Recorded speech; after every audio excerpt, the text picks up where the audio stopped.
بالاخره انتظار به پایان رسید و زیرزمینی ولایت پروان را قرار است به تصویر بکشیم، جایی که در تمام کشورهای خارجی همچنان دارن همین رقم زیرزمینی ها و خوشبختانه که افغانستان ما همچنان داره و نام خدا چقدر زیبا هست. گفتین چند دکان است در مجموع؟ در این زیرزمینی تقریبا 240 دکان داره و 7 دروازه داره، از که 2 دروازهشان طرف خب یا 2 دروازهشان طرف کابل است و 1 دروازهشان طرف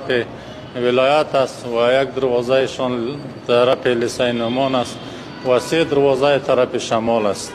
که 1 دروازه در طرف شمال که از راه موترا است که موترا میتونه از مال دکاندارا را انتقال کنه به اینجا و کسی که مال میخره از این زیرزمینی به دیگر جای میبره